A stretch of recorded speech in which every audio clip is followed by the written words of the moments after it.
Earlier today, the president of Iran, Hassan Rouhani, claimed that the U.S. had proposed to lift all sanctions to start talks. But President Trump fired back this morning, debunking that claim, tweeting, quote, "Iran wanted me to lift the sanctions imposed on them in order to meet. I said, of course, no." Let's bring in the Heritage Foundation's James Phillips. James, what is going on here? Well, I think the best way to understand what the Iranian disinformation is about comes in the context of Iran's domestic politics.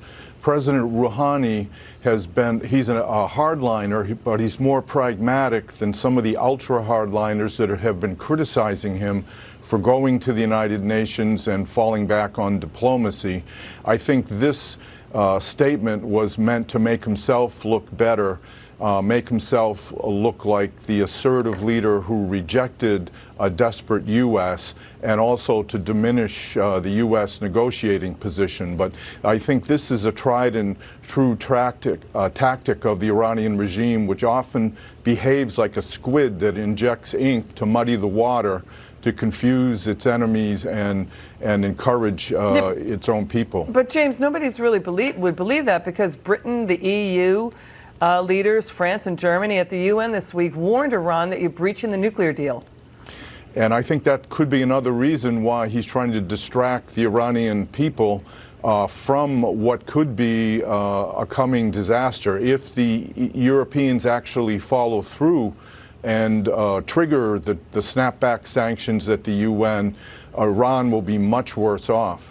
Okay, here's the thing. I want your take on this, about the Pentagon sending 200 troops and a Patriot anti-missile system to Saudi Arabia. What's going on here? Is it really to close that blind spot in the missile defense system for the Saudi oil fields, or is there something else going on?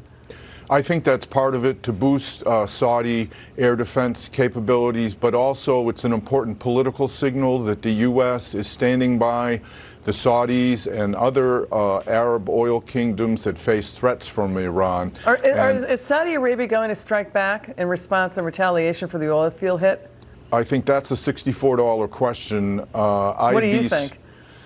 I'd be surprised if they actually follow through. They say they're holding the option open, but the Saudis in the past have been very cautious and avoided picking a fight with Iran.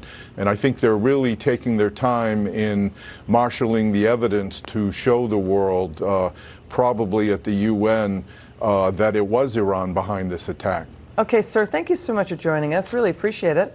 Thank you. Come back soon. Next up, more.